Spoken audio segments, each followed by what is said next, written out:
So hello everyone, welcome to our podcast Vishal sir.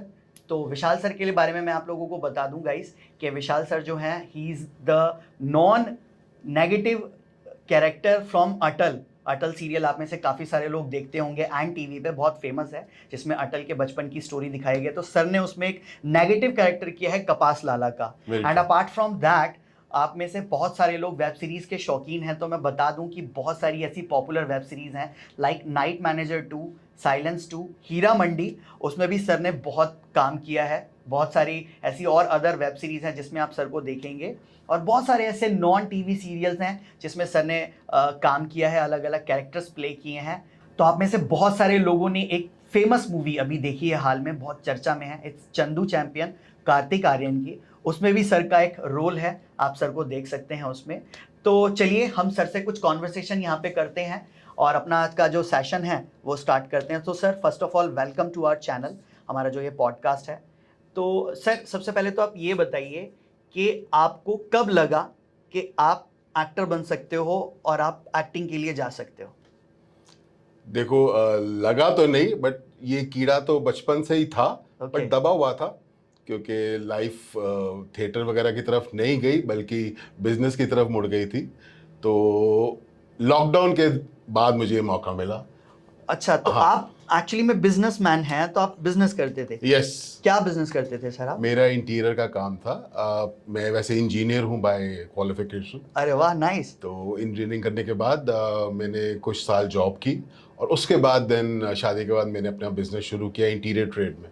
Okay. और 22 से 23 साल मैंने काम किया वैसे था। हमने एक चीज नोटिस करी है गाइस कि काफी सारे इंजीनियरिंग बैकग्राउंड के स्टूडेंट्स जो होते हैं जो एक्टिंग में आ जाते हैं। एंड आप में से काफी सारे लोग पंचायत देखते हैं, वो भी एक बहुत फेमस वेब सीरीज है, उसमें जो है Jeetu, he is also from the engineering background. Yes. तो सर एकदम से इंटीरियर से एक्टिंग, ये कब आपको लगा कि मैं कर सकता हूँ, और आप सडनली कैसे स्विच किया आपने? देखो अभिनव, मेरा मानना ये है, ये सब चीजें सीखी नहीं जाती। गॉड गिफ्ट नाम की भी कोई चीज होती है। Right, sir. These traits are God gifted.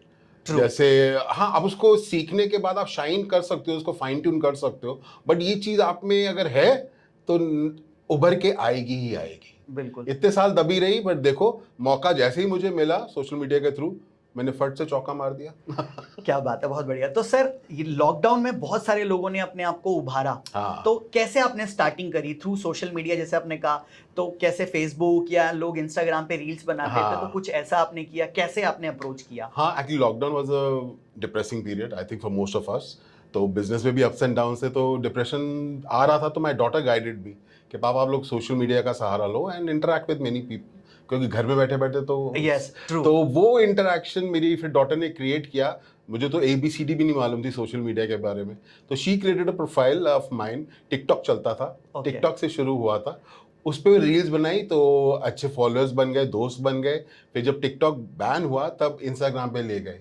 Instagram से then I was picked up by one of my friends and Will who set the ball rolling. Okay, चलिए सर। तो सबसे पहला एक बड़ा प्रोजेक्ट आपने कौन सा किया? सबसे पहला मेरा प्रोजेक्ट था योद्धा मूवी का प्रोजेक्ट था। ओके। जो मुझे प्रोजेक्ट तो इससे पहले मैं किया था, बट सबसे बड़ा वाला ये वाला था। वैसे मैंने दिल्ली में भी मैंने वरुण पृथ्वी जी के साथ काम किया था, that also helped me a lot. और उससे पहले एक चीज़ और हुई थी जिसने set the ball rolling, okay. Which I won't mention. Okay, चलिए उसके बारे में हम बाद में आएंगे। तो सर मुंबई जब आप गए, I think it was a lockdown. Yes. Lockdown का ही पीरियड था जब आप हाँ। मुंबई गए, तो वहां पे क्या सेटबैक रहा आपके लिए? क्या डाउनफॉल आपने देखे एकदम से? तो मुझे मालूम है कि मुंबई में एकदम से काम नहीं मिल पाता कई हाँ। बार, जैसे जो न्यू कमर्स होते हैं, जो लोग वहां पे जाते हैं काम करने के लिए, एकदम से नहीं मिलता। तो कैसे रहा, क्या चैलेंजिंग रहा आपके अभी लिए ना वहाँ मैं पे? कहूँगा lockdown in fact was a boon for actors. क्योंकि नॉर्मली जैसे आपको भी पता है ऑडिशन जाने वगैरह के लिए पर्सनली जाना पड़ता था जी। पहले, लॉकडाउन से पहले। लॉकडाउन में ये एडवांटेज हम लोग आर्टिस्ट के लिए हो गया कि ऑनलाइन ऑडिशन शुरू हो गई। तो that made things a lot easier for artist like us. Struggle थोड़ा कम हो गया। जी। घर से ही आप अपना ऑनलाइन ऑडिशन बना के यू कुड सेट। तो मेरा साथ भी यही फायदा हुआ। मैंने दिल्ली में बैठे बैठे बॉम्बे ऑडिशन बना के भेज दी, नाइस। जो पास हो गई। ओके, और उसके बाद तो फिर बहुत सारी ऐसी वेब सीरीज और मूवीज आपने करी। हाँ, और योद्धा के बाद then I was caught Balaji's attention, मैंने ये है चाहते में कमिश्नर बना। फिर वो टीवी का दौर शुरू हो गया, पांड्या स्टोर, गुम है किसी के नाम पे, बहुत सारे, में तो अब याद भी नहीं है सीरियल्स कितने कर चुका हूँ मैं। उनमें किया, एड्स करी, I have done 32 ads till now, digital. Zomato was my first ad which I did, which I got from Delhi only.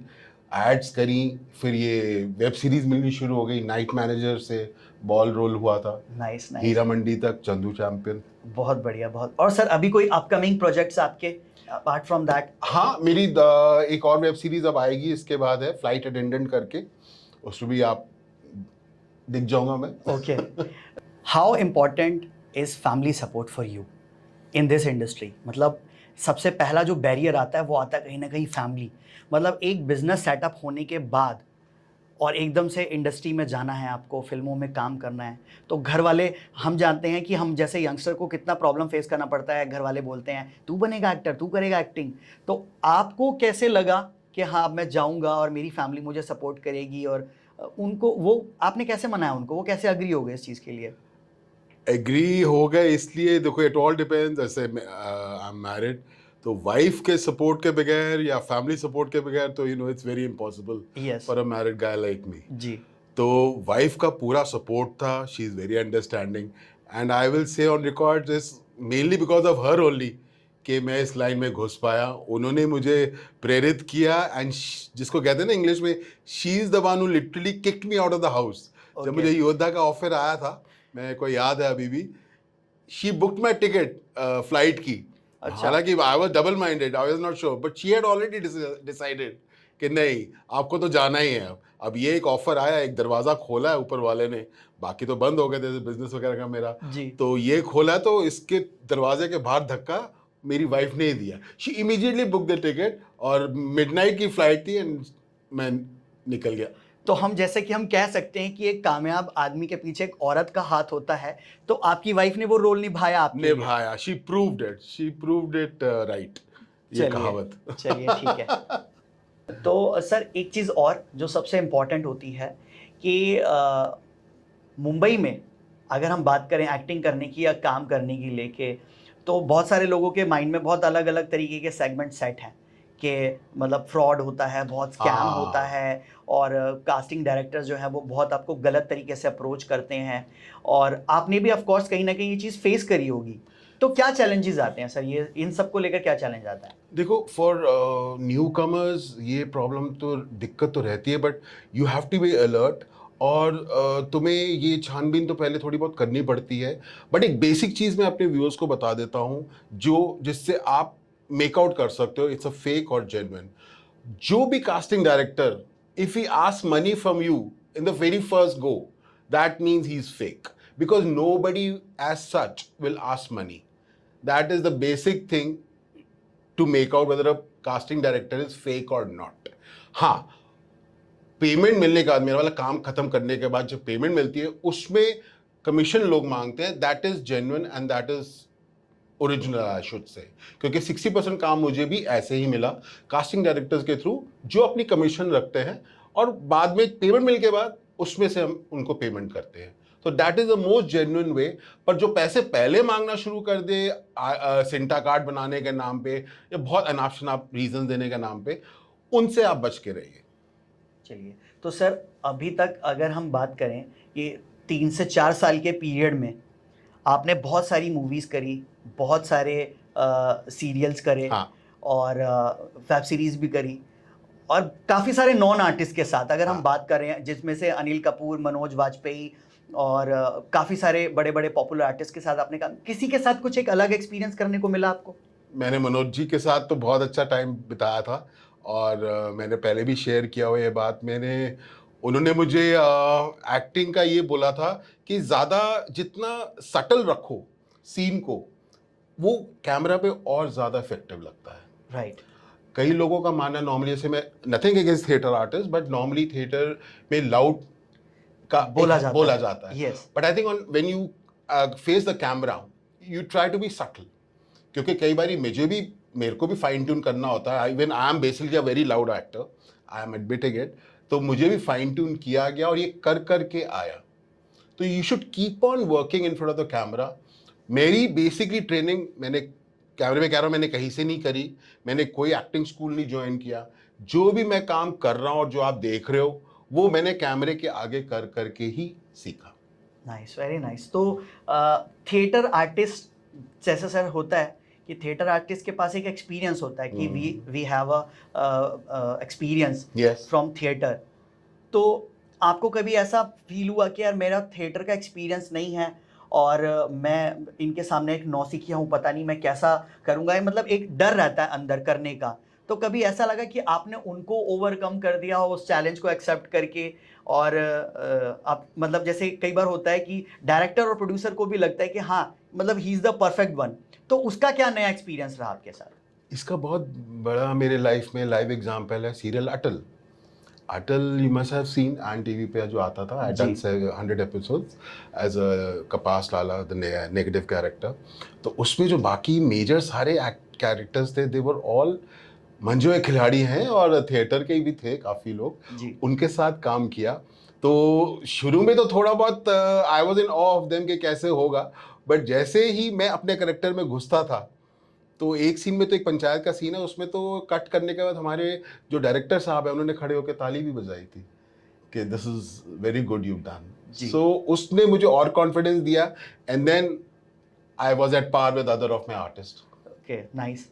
तो सर ठीक है, आपसे बहुत सारी जानकारी हम लोगों को मिल गई है, लेकिन अब हम आते हैं मेन उस पे, आते हैं अपने क्वेश्चन पे कि जो आपने स्टार्टिंग में कहा था क्या कि आपने जो स्टार्टिंग करी थी, कहाँ से करी थी, कैसे करी थी, वो हम जानना चाहेंगे और अपने व्यूवर्स को भी बताना चाहेंगे कि वो कौन थे जिनके साथ आपने फर्स्ट टाइम काम किया। दोस्तों जिसके साथ मैंने फर्स्ट टाइम काम किया, who set the ball rolling of my career for which led me to Bollywood eventually, वो बंदा ये मेरे बाजू में बैठे हैं, अभिनव जी। इन्होंने ही मेरे साथ और मिस्टर हैरी के साथ मिलके, और मैं अकेला नहीं हूँ, कैमरे के पीछे हमारे एक और आर्टिस्ट हैं, एक फ्रेंड हैं who is a script writer और editor, a very good cinematographer also. His name is Harish और वो जस्ट कैमरा के पीछे हैं। तो सर एक चीज़ मैं और कहना चाहूँगा यहाँ पर कि हम लोगों ने ऑफकोर्स कभी ये चीज़ एक्सपेक्ट नहीं करी थी कि कुछ ऐसा आपकी लाइफ में एकदम से इतना बड़ा चेंज आएगा, because it was a short film. एक हमारे माइंड में कॉन्सेप्ट आया और हमने सर के साथ शूट किया और सर को सोशल मीडिया के थ्रू कैच किया गया, कांटेक्ट किया गया और उनको बहुत सारा काम करने का मौका मिला और सर ने अपने एक्सपीरियंस आप लोगों के साथ शेयर किए गाइस। तो यहाँ पे मैं आप लोगों को एक चीज़ और बताना चाहूँगा कि यू नेवर नो कि कब आपका लक चमक जाए किसके थ्रू। आप लोग अपना ट्राई ज़रूर कीजिए, अपना बेस्ट दीजिए। और हाँ, जैसे कि सर ने भी बताया कि आप गलत जो कास्टिंग डायरेक्टर्स हैं या जो लोग आपको गलत सेगमेंट में कहीं लेकर जा रहे हैं, आपको फंसाने की कोशिश कर रहे हैं, आप उनसे थोड़ा सा बच के रहिएगा, क्योंकि सोशल मीडिया पे इस तरीके की चीज़ें बहुत होती हैं। तो thank you guys, thank you so much for your love and thank you Vishal sir once again. So best of luck for your next future events and all और न्यू प्रोजेक्ट्स अपकमिंग जो भी हैं आपके, और आप बहुत अच्छा करें और हम चाहेंगे कि आप और बड़ा बने सर। मैं अभिनव को यही कह रहा था कि I have completed by giving today's interview. एक दिन जो एक सीरियल हमने शॉर्ट स्टोरी शूट करी थी आज पॉडकास्ट पे, एक मेरी साइकिल लाइफ बॉलीवुड की जर्नी से शुरू होकर यहाँ पे पहुंची है। अभी मैं दिल्ली में ब्रेक के लिए आया हूँ, दिल्ली के बाद again I will be going back to Bombay with this as a good omen, as a good sign. So with the new beginning, which will be another new cycle. मेरी only advice या दरख्वास्त जो भी उभरते कलाकार हैं उनसे ये है कि do whatever comes from your heart. जो आपको अच्छा लगे, जो आपका पैशन हो, वही करो और उसको शिद्दत से फॉलो करो, तो आपको कोई भी ताकत नहीं रोक सकती। You will always go on the top. That's my advice. और गाइज एक रिक्वेस्ट और करना चाहूंगा आप लोगों से, अगर आप लोगों को हमारा ये पॉडकास्ट अच्छा लगे तो please do like, share, subscribe and comment. और सर का भी इंस्टाग्राम पेज का लिंक मैं आपको शेयर करूंगा हमारे कमेंट सेक्शन में, तो प्लीज आप जरूर फॉलो कीजिएगा। Thank you guys, thank you so much.